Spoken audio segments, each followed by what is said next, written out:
Alright, we're going up the stack.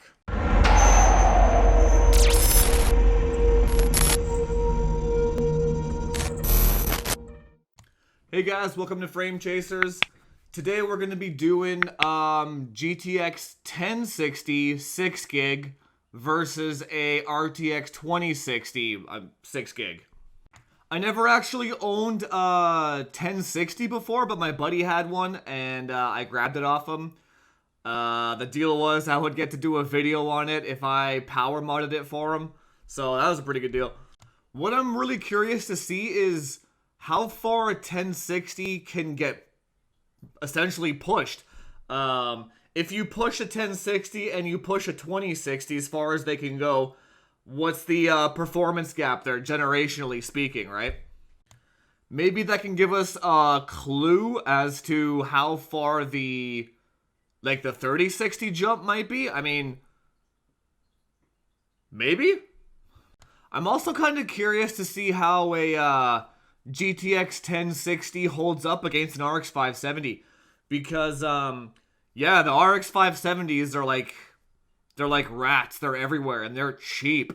But the 1060 still goes for a lot of money in my local area, which is really surprising. It's like we all know that Pascal is dead by now. And going forward, DX12 does not like it very much, and Vulkan. But yeah, the 10 series is hanging on financially, man. Nvidia cards don't lose value. It's kind of annoying. In my area, you can literally pick up a Vega 56 for $50 more than a GTX 1060. In what world does that make sense? A Vega 56 is, God, it's at the 1080 level, and we're talking about 10. Anyway, whatever. I'm ranting now, but I don't like how hardware that is so old and so shitty is still so expensive. That's not good for gamers as a whole. You know what I mean? A kid trying to get into the gaming scene shouldn't have to pay that much for such a crappy video card, you know what I mean? Thankfully, we have RX 570s, though. Anyway, let's get into the benchmarks here. So, same as the other video card video, I'm going to put down what the core clock and the memory clocks were locked at. And I'm just going to run through the exact same suite of benchmarks in the exact same order, methodology, etc., etc. 9900 KS, 5.2 gigahertz, DDR4, 4000 RAM. Everything's the exact same. So, yeah, let's get into those benchmarks and see how far the generational gap was between the 1060 and the 2060.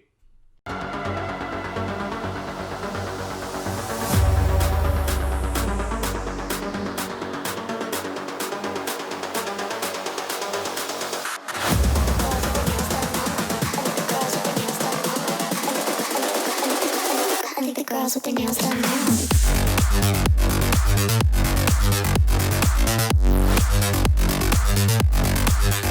Girls with their nails done.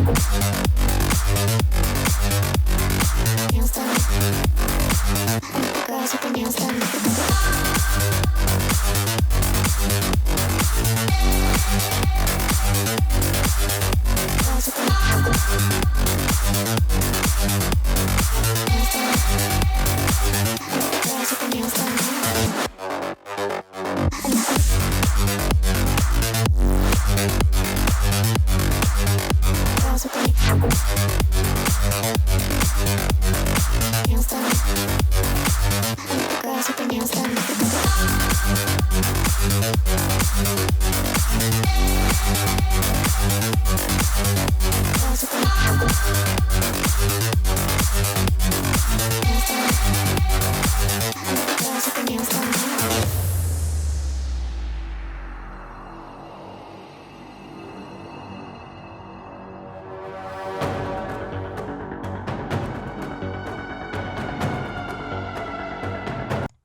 And those are the results.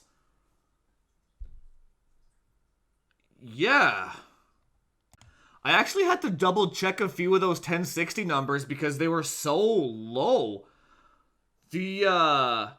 Holy crap. The 2060 is anywhere from 75% to like 100% faster.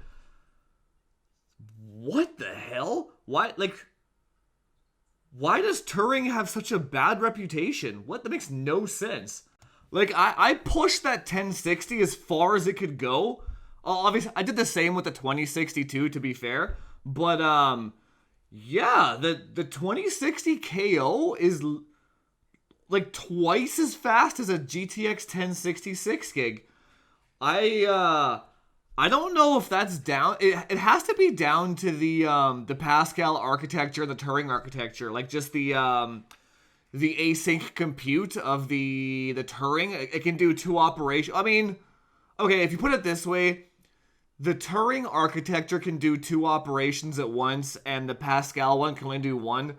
One integer, one floating point, I believe it is, and Pascal has to stop what it's doing to switch to the other one. I could be wrong on the terms there, but I know that's how it works. So I guess if you put it that way, if the game engine is using both at the same time, I guess it would be twice as fast. I guess that makes sense. But I wasn't expecting that much of a difference. Like, holy crap. Does that mean that the RTX 3060 will be twice as fast again? I don't even know what to say about that. I'm doubtful about that. You know what though? I think it'll be twice as fast in ray tracing, but I don't think it'll be twice as fast in like rasterized benchmarks. Like they already got the whole async compute thing down in Turing, so I guess the only thing they could do is increase memory bandwidth and more cache and that kind of stuff. But I don't see an IPC increase happening here. Not with rasterized anyway.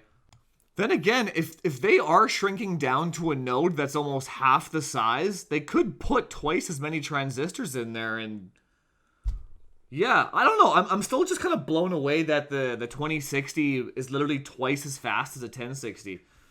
Pascal is done, man.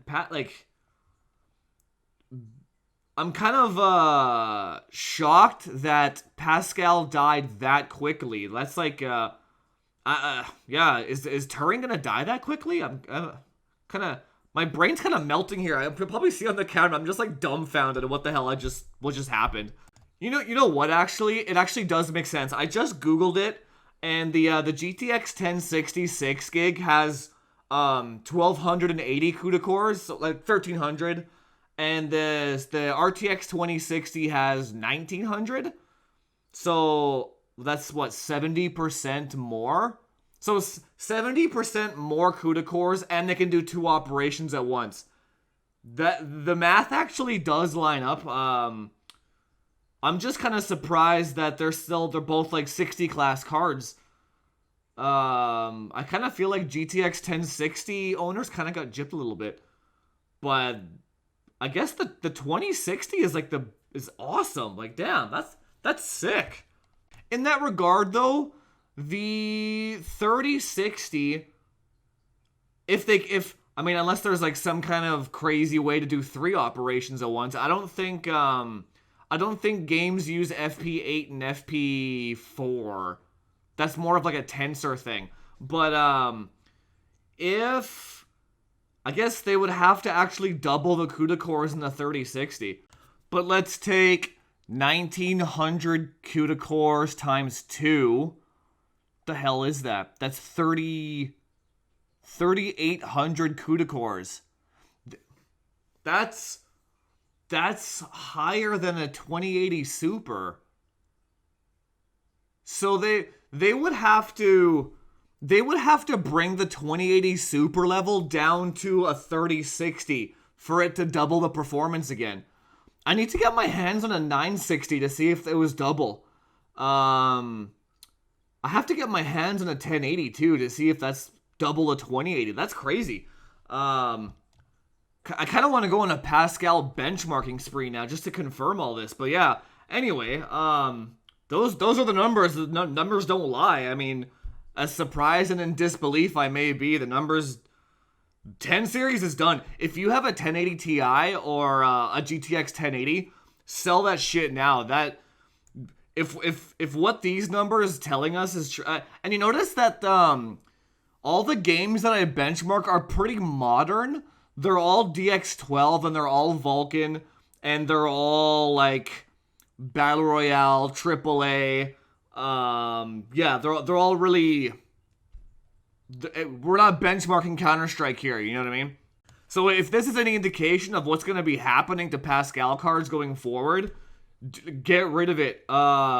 Pick up an RX 570 and wait or something like that, because I'm going to go ahead and assume that the 10 series is going to drop in value fast if this is what's happening. I kind of wish I had a 5600 XT to benchmark too, but none of my friends have them. I don't know anybody that owns a Navi 10 card in my area at all. Nobody buys them. Everyone gets Nvidia cards. I mean, it is what it is, but yeah, I'm gonna go out on a limb here and say if the 3060, the next gen one, if it even gets like 50 to 75 performance increase over the 2060, that's going to be the gaming champ. That's going to be the, you know what I mean? Then you're literally going to be starting to approach 1080 Ti levels. What did the 2060 launch for? 350? So if you could pick up a 1080 Ti for $350 next generation, oh man, if you have Pascal, get rid of it. Anyway, guys, that's it for this one. If you do have a Pascal card down below, let me know how it performs in comparison to my numbers here. I'm kind of interested how the 1070 has aged as well, or the 1070 Ti. That was apparently a pretty good one, but I don't have any. Yeah, let me know down below. I'm just curious about this Pascal generation now. Yeah. Anyway, yeah, I think I'm done with this one. I've pretty much said the same thing like 5 times by now. Yeah, if you like the content, please like, share, subscribe. Hopefully today is the day I earned your subscription. And do all that YouTube SEO stuff for me. And please chat down below if you have a Pascal card and what your thoughts are on this. Because I would be scared if I had a Pascal card and I saw this. But, yeah, that's it for today, guys. Talk to you later.